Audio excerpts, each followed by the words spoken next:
Assalamualaikum warahmatullahi wabarakatuh. Jumpa kembali teman. Jangan bosan-bosan ya nyimak dari cerita Tauco Lama. Oh ya teman-teman, beberapa hari kemarin sih katanya teman curhat horor kok sekarang bahasnya tentang film ya, nggak cerita horor lagi. Maka dari itu nanti kita cari tahu ya. Oke, yuk kita masuk aja ke cerita dari Tauco Lama ya. Jangan bosan-bosan, oke? Di sini, di bagian ini, Aka akan menyembuhkan seseorang lagi. Seperti apa cara menyembuhkannya? Mari kita simak. Tapi sebelum kita simak, mari kita berdoa dulu ya. A'udzu bikalimatillahi tammati min syarri ma khalaq. Bismillahirrahmanirrahim. Allahumma sholli ala sayidina Muhammad sallallahu alaihi wasallam. Semoga kita diberi perlindungan oleh Allah Subhanahu wa taala. Oke, kita masuk ke ceritanya.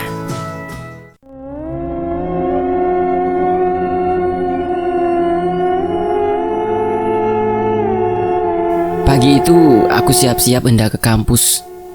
Akhirnya aku beres sidang dan akan wisuda. Sayangnya, dari teman-temanku hanya Joko yang gak bisa wisuda karena harus mengulang beberapa mata kuliah. Dan aneh, biasanya setiap pagi Fiona telah menyiapkan sarapan. Kali ini hanya ada piring kosong.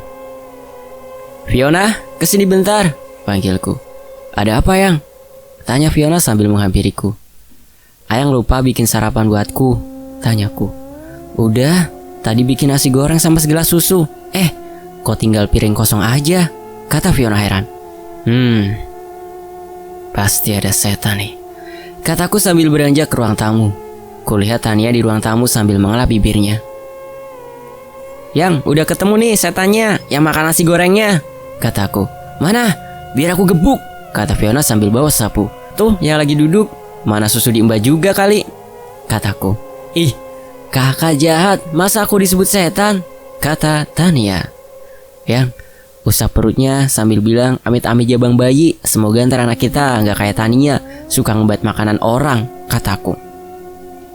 Amit-amit jabang bayi, nih rasain pencuri nasi goreng, kata Fiona sambil pura-pura memukul Tania pakai sapu.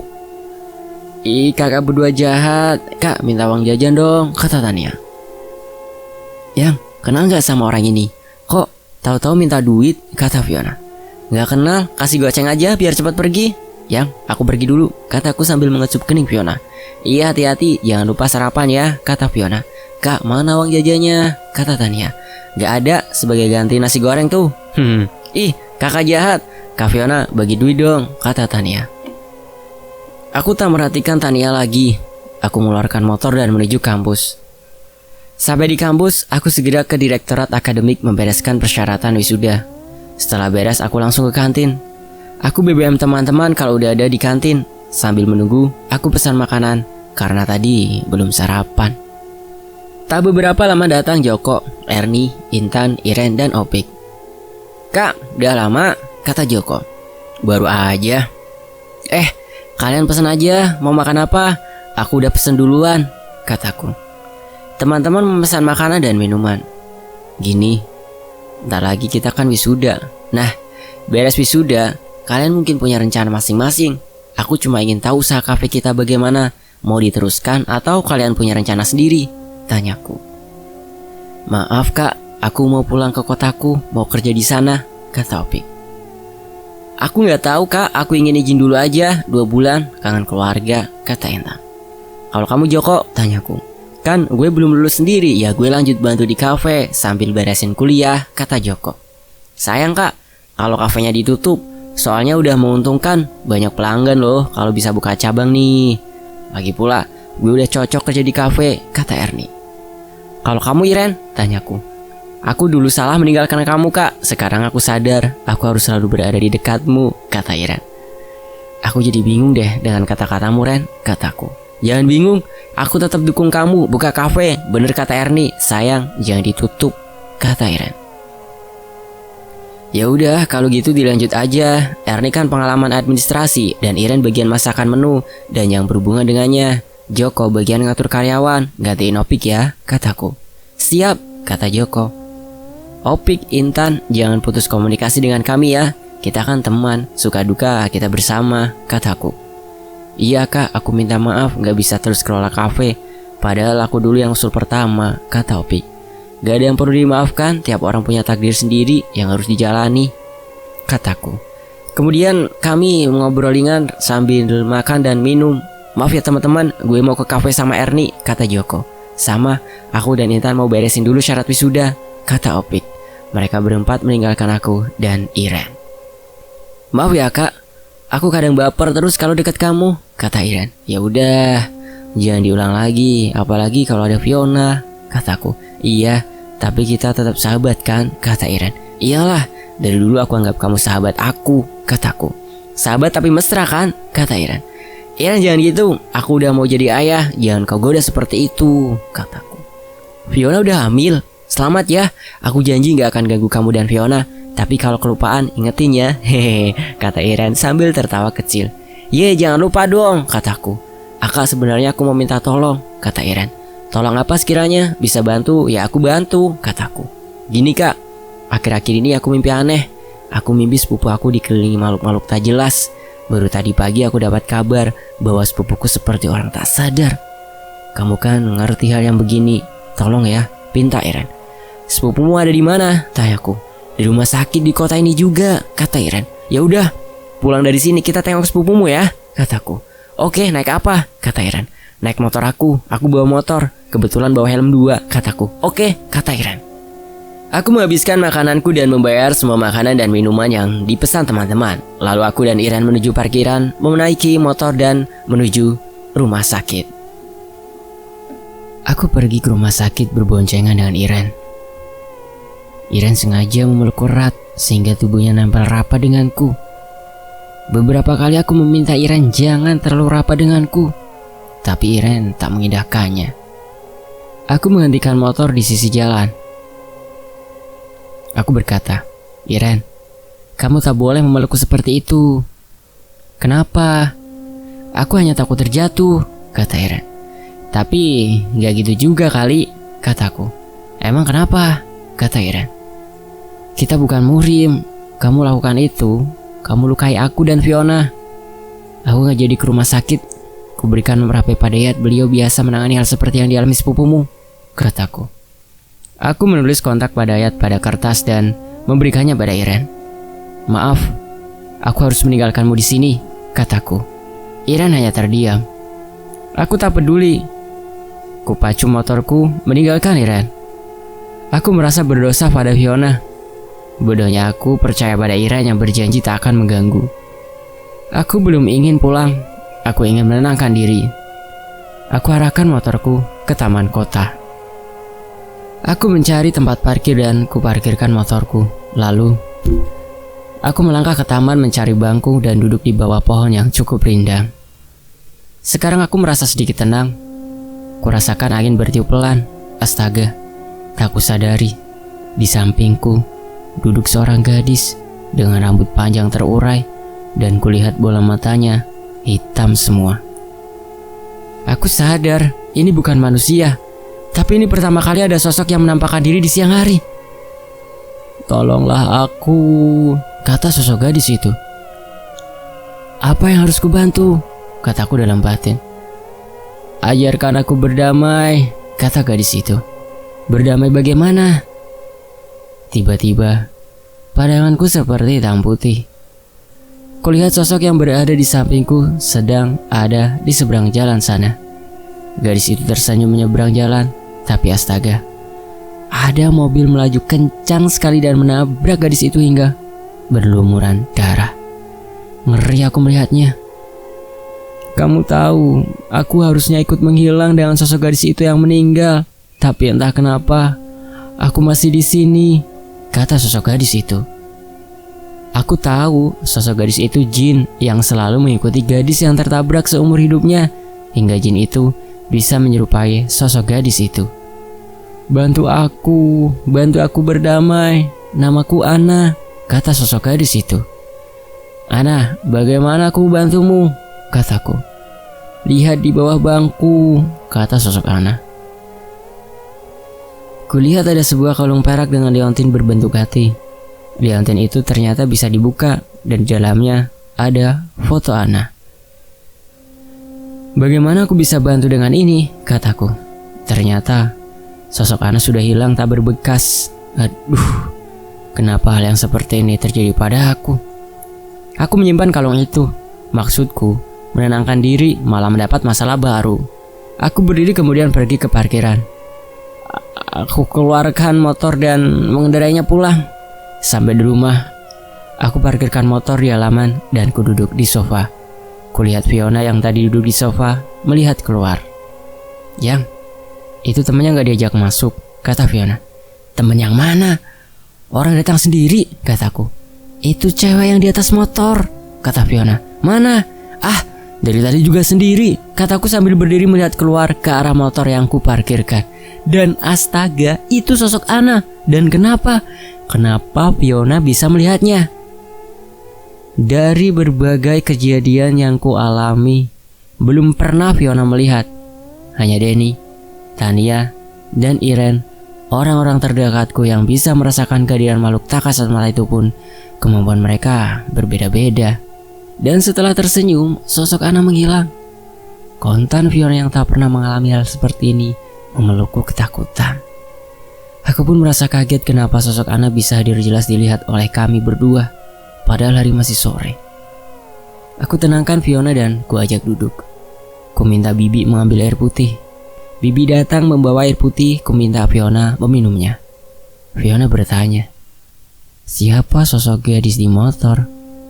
Aku pun menjelaskan ketika aku bertemu Ana di taman pada Fiona. Dan akhirnya aku ceritakan semua perjalanan hidupku.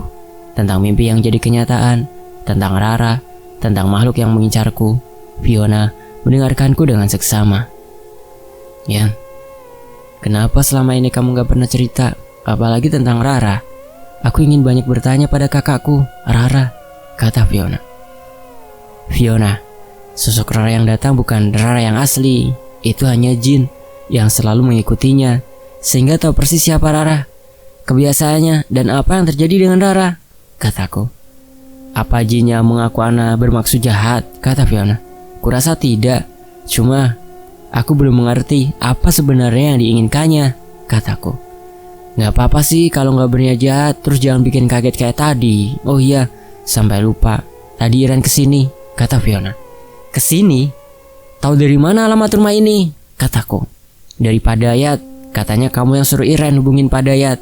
Tapi Pak Dayat nyuruh Iren nunggu di sini sebelum ke rumah sakit, kata Fiona. Syukurlah, Iren tak cerita macem-macem. Enak ya, tadi yang peluk-pelukan sama Iren, kata Fiona menyindirku. Ih, siapa lagi yang peluk-pelukan sama Iren, kataku. Ih, gak mau ngaku, tadi Iren cerita, kata Fiona.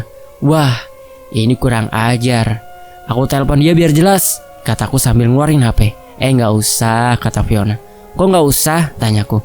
Iya, Iren tadi minta maaf ke aku. Dia cerita meluk kamu pas naik motor. Terus dia bilang kamu marah dan dia ditinggalin di pinggir jalan, kata Fiona. Tuh dia yang macem-macem. Aku gak ada apa-apa sama dia yang Fiona, kataku. Iya percaya, tapi kasihan juga masa ditinggal di pinggir jalan, kata Fiona. Biar kapok, kataku. Jangan gitu ah, nanti ada apa-apa sama Iren gimana? Enggak lah, orang udah gede ini. Tapi jangan gitu, antar sampai tempat biar kamu gak disalahin. Iya, tadi Iren gak dimarahin sama Ayang kan? Kataku. Enggak, kasihan dianya, sampai memelas gak tega. Yang penting aku tahu punya suami setia, walau orang lain pulang ke rumah bawa oleh-oleh. Ini bawa izin, kata Fiona. Aduh, jujur pas dipeluk Iren, kebayang wajah Ayang sama keingetan terus sama bayi dalam perut Ayang, kataku sambil membelai perut Fiona yang mulai membesar. Dia bisa melihat karena ada darahmu mengalir di tubuhnya, kata sosok Ayang yang tiba-tiba muncul di sisiku. Jadi gitu ya. Karena kemampuanmu menurun pada anakmu, maka ketika anakmu masih dalam kandungan, maka istrimu bisa merasakan kemampuan yang kamu miliki. Lanjut Eyang. Akah, aku kok merinding sih? Seperti ada sesuatu yang hadir, kata Fiona. Ah, gak ada apa-apa kok, kataku. Ternyata Fiona bisa merasakan kemampuanku. Aku khawatir, apakah anakku memiliki kemampuan yang sama denganku? Padahal aku sendiri tak senang dengan kemampuan ini. Hari ini, aku di wisuda. Perjuangan menimba ilmu di kampus ini akhirnya selesai. Sebenarnya aku merasa janggal kenapa disebut menimba ilmu. Toh di kampus ini gak ada sumur ilmu. Ibu, Taida, Fiona, Mama Shinta, Tania hadir di acara wisudaku. Mereka keluarga terdekatku. Sayang, Mas Indra tak bisa hadir karena pendidikan, kata Taida. Mas Indra mesti ikut pendidikan dulu, baru naik pangkat. Sebenarnya, aku ingin menghindari bertemu Iren, tapi Fiona meyakinkanku, gak akan terjadi apa-apa. Aku dan teman-teman saling bergantian berfoto. Walau Joko tak ikut wisuda, dia hadir menemani teman-teman wisuda. Aku, Joko, Dadan, Opik berfoto bersama sebagai kenang-kenangan. Kini giliran geng cewek, Intan, Erni, Iren, dan Maya. Dan kini acara foto bareng-bareng pasangan. Aku dan Fiona, Intan dan Opik, Joko dan Erni, Dadan dan Maya. Cuma Iren yang tak punya pasangan. Fiona menarik Iren agar berdiri di sebelahnya. Aku merasa beruntung memiliki istri seperti Fiona yang penyabar, tak dendam pada Iren. Lihat itu, gadis yang berdiri dengan cowok yang pakai baju wisuda. Kok mirip Ana? Kata Fiona. Mana? Kataku. Itu, kata Fiona sambil menunjuk. Aku melihat ke arah yang ditunjuk Fiona. Cowok itu aku kenal. Namanya Irfan. Satu jurusan dengan Erni. Dan gadis yang bersamanya mirip Ana. Yang coba lihat foto yang dilontin kalung itu, kata Fiona. Aduh, aku lupa simpen di mana, kataku. Kan udah dititipin sama aku. Ini aku bawa kalungnya, kata Fiona. Aku lihat foto yang dilontin dan betul, memang mirip gadis itu. Yang kita samperin ke sana, ajakku. Ayo, kata Fiona. Aku dan Fiona melangkah mendekati Irfan. Van, selamat ya, kamu berhasil menjadi sarjana, kataku pada Irfan. Sama-sama kak, kamu juga lulus jadi sarjana, kata Irfan. Van, aku bisa bicara sebentar? Aku ada perlu nih, kataku. Oke, kata Irfan. Kami melangkah menjauh sedikit dari kerumunan orang. Ada apa kak? Kata Irfan. Gini, beberapa waktu yang lalu, aku pergi ke taman kota dan menemukan kalung ini. Dan kulihat fotonya, kok mirip gadis itu? Mungkin ini milik gadis itu, kataku sambil menyerahkan kalung milik Ana. Irfan menerima kalung itu dan memperhatikannya. Aka, kita mesti banyak bicara banyak hal yang mesti diungkap di kalung ini, milik kembaran sepupuku yang telah meninggal karena kecelakaan, kata Irfan. Aku turut berduka, Van, kataku. Kak, aku minta kontakmu biar kita bisa bicara panjang lebar, karena tak mungkin kita bicara saat ini dengan suasana seperti ini, kata Irfan. Ini kartu namaku, nomor HP dan BBM lengkap, kataku. Makasih kak. Aku tahu akan bertemu orang yang mengerti hal supranatural, tapi ku tak menyangka itu kamu. Oh iya, itu istri kamu kan? Erni pernah cerita. Salam ya buat istrimu. Aku mesti kembali ke keluargaku dan teman-teman, kata Irfan. Oke, aku juga mesti balik lagi ke teman-teman, kataku. Aku menggandeng Fiona kembali ke rombongan teman-teman dan keluarga. Joko, kalau stok makanan di kafe banyak gak? Tanyaku pada Joko. Banyak? Emang kenapa? Tanya Joko. Gimana? Pulang dari sini kita makan-makan di kafe. Nanti aku ganti semua pengeluaran, kataku. Ide bagus. Ntar aku telepon Dodo di kafe untuk nyiapin makanan, kata Joko. Kemudian Joko telepon ke Dodo, salah satu karyawan kafe kami. Teman-teman gimana? Kalau pulang dari sini kita makan-makan di kafe. Hitung-hitung keselamatan kelulusan kita, kataku. Setuju. Keluarga kita boleh dibawa nggak? Kata Opik. Ya harus dibawa dong, kataku. Kak, beres, karyawan semua siap, kataku. Kamu udah PDKT sama ortu Erni? Tanyaku. Udah kak. Tapi gimana ya? Masih canggung, kata Joko. Kamu pasti bisa, kataku. Aku mengajak keluargaku untuk mampir di kafe. Teman-teman dan keluarganya pun berangkat ke kafe. Sesuatu yang tertunda part 4. Kenapa ini terjadi kembali? Mimpi yang kelam berulang kali. Adakah arti semua ini? Kututup wajah Fiona. Wajah yang bertahun-tahun menemaniku.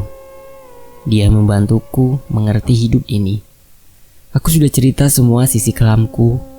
Sisi di mana aku terkadang melihat kejadian-kejadian yang telah berlalu. Kadang kejadian yang akan terjadi. Kemudian seseorang. Sisi gelap diriku yang terkadang mengundang makhluk tak kasat mata menemuiku. Membuat alur hidupku berubah. Untung ada Fiona yang mengerti dan sabar menerimaku di kedua sisi kehidupanku, sisi suka dan sisi duka. HP ku berdering, SMS dari Irfan. yang mengajakku bertemu di taman kota. Aku pamit pada Fiona untuk menemui Irfan.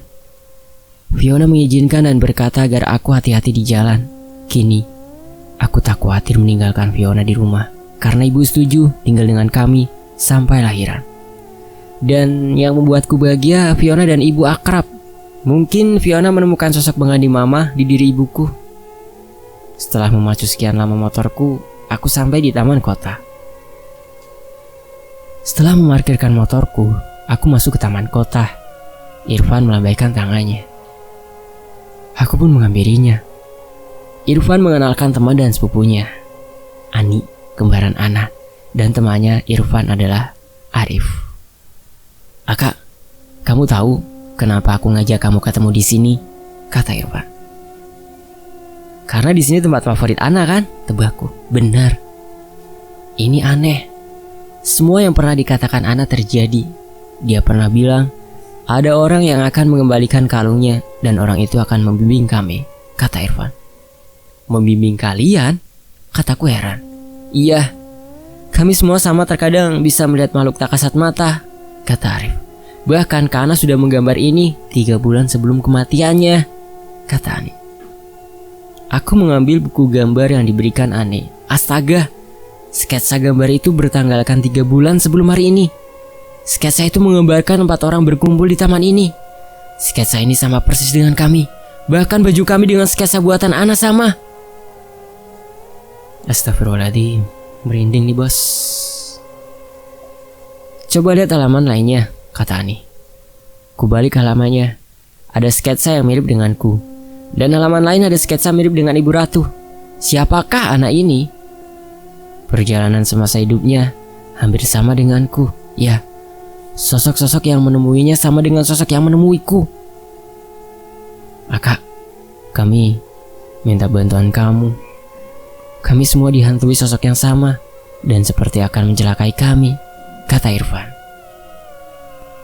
"Tadi malam makhluk itu meninggalkan bekas di tanganku," kata Arif sambil menunjukkan tangannya yang ada bekas lebah membiru seperti tapak tangan.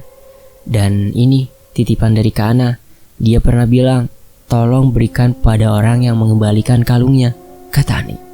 "Sebuah cupu manik, benda yang dicari-cari orang. Sebenarnya apa sih fungsi benda itu?" kata Irfan. "Kalau menurut cerita pewayangan, cupu manik ini untuk melihat seluruh dunia. Kalau yang ini tempat menyimpan beberapa pusaka kecil dan bersemayamnya beberapa khodam," kataku. "Apakah Kana mendapatkan penglihatan masa depan dari benda ini hingga tahu akan bertemu kakak-kakak?" kata ini. "Bisa jadi. Lebih baik benda ini dilarung ke tempat asalnya," kataku. "Kenapa mesti dilarung? Benda ini kan pusaka yang bisa kita manfaatkan," kata Arif. "Kita nggak tahu seberapa besar efek sampingnya. Kekuatan besar butuh tanggung jawab besar. Kalau kita belum siap memegang, kekuatan tersebut akan berbalik menyerang diri kita," kataku. "Berarti Kana belum sanggup memegang benda itu," kata Ani. "Aku tak mau spekulasi. Yang jelas semua yang terjadi takdir ilahi," kataku. "Terus bagaimana dengan makhluk yang menghantui kami?" kata Irfan. "Semua kejadian ada penyebabnya. Kalian telah melakukan apa?" kataku. "Kami tak melakukan yang aneh-aneh," kata Arif. "Ani, coba pegang tanganku," kataku. Ani memegang tanganku. Kurasakan getaran-getaran. "Kalian minta tolong agar dijauhkan dari gangguan makhluk itu. Tapi kalian tidak jujur. Kalian melakukan ritual pemanggilan apa hingga makhluk itu mengejar kalian?" kataku. Irfan, Arif, dan Ani terdiam. "Kasihan Ana membantu kalian, tapi kalian menyembunyikan sesuatu. Bila kalian tak jujur, aku tak bisa bantu," kataku sambil melangkah pergi. "Kak, tunggu. Kami akan cerita," kata Irfan. "Kami takut. Maafkan kami," kata Arif. "Kami melakukan ritual pemanggilan makhluk penunggu gunung untuk membuktikan ada tidaknya makhluk halus," kata Ani. "Di gunung mana kalian melakukannya?" kataku. "Di gunung itu," jawab Arif. "Astaga, itu tempat makhluk yang berniat mencelakakan aku tempo hari." Sesuatu yang tertunda part 5. Kemudian aku pulang ke rumah. Sampai di depan rumah, kulihat Fiona sedang menyirami bunga. Sekilas seperti tak ada yang janggal, tapi tak seperti biasanya Fiona diam. Ketika aku pulang, kubiarkan saja aku masuk ke dalam rumah. Dan benar saja, di dalam ada Fiona yang langsung menyambutku. Aku menengok ke halaman, dan sosok yang menyerupai Fiona hilang. Ada sosok yang coba mengganggu pikiranku. Fiona bertanya, "Bagaimana? Udah ketemu sama Irfan dan kembaran Ana?" "Sudah," kataku menjawab. "Terus ada apa mereka ingin bertemu?" "Mereka minta tolong karena diganggu makhluk halus," kataku. "Ayang tolong kan?" kata Fiona. "Aku belum tahu," kataku. "Haruslah ditolong, selama bisa menolong kita wajib menolong," kata Fiona. Ada benarnya kata Fiona. Kewajiban manusia saling tolong menolong, tapi aku masih belum menerima diriku sendiri. Kenapa aku harus mengalami ini? Berulang kali menghadapi masalah dengan hal gaib yang kadang bukan aku sendiri yang membuat masalah itu. Kemudian Fiona berkata, "Ya udah Yang, makan dulu, istirahat. Nanti kalau udah tenang, pikirkan lagi." Aku menjawab, "Iya." Ibu kemana?" "Ibu sama Mama Shinta lagi pengajian," kata Fiona. "Ya udah aku mandi dulu ya, baru makan," kataku. Aku mandi. Lalu setelah mandi makan, beres makan aku dan Fiona menonton TV. Di ruang tengah sambil tiduran di sofa, tak lama aku tertidur. Aku bermimpi sosok Ana mengajakku ke suatu padang rumput luas. Dia menceritakan bahwa dia sama denganku. Dia berusaha mengingkari, sering mendapatkan penglihatan, hingga suatu saat ia menemukan cupu manik itu. Berkat cupu manik itu, ia bisa tahu tentang saudari kembarnya yang diganggu makhluk gaib.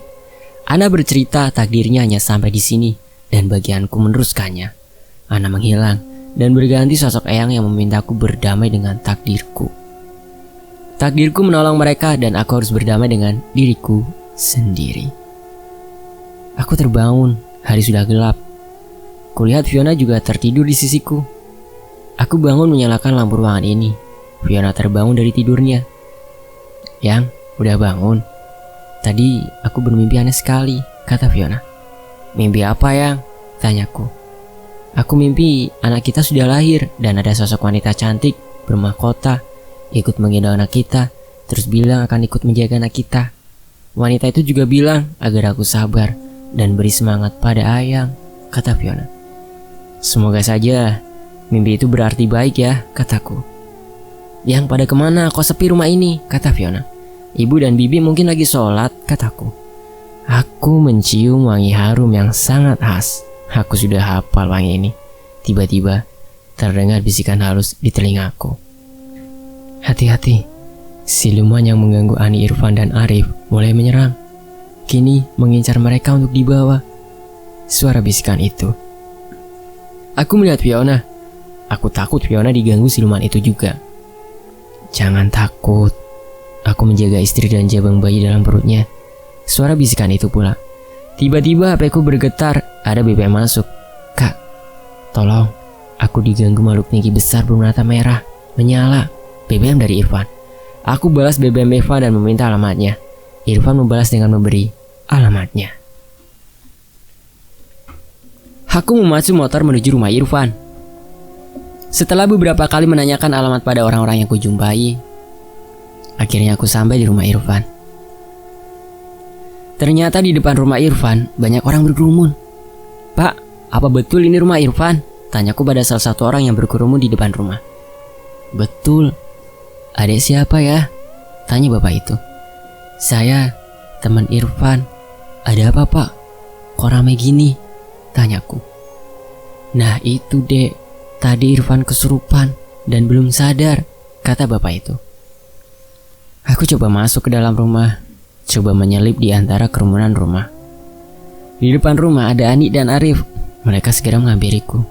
"Kak, terima kasih kamu mau datang. Coba lihat Irfan, kasihan dia," kata Ani. "Ya udah, antar aku ke dalam," kataku. Kami bertiga menuju dalam rumah. Aku dikenalkan oleh Ani pada orang tua Irfan yang kelihatan sedang cemas. Kulihat Irfan sedang dipegangi 4 orang dan ada seorang sedang berdoa di sampingnya. "Kak, ayo tolong Irfan, kasihan. Dia udah sejam lebih kesurupan, kata Ani.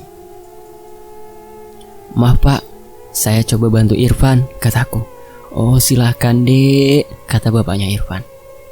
Aku dekati Irfan yang sedang meronta-ronta. Kubaca doa sambil merasakan makhluk apa yang berada di tubuh Irfan.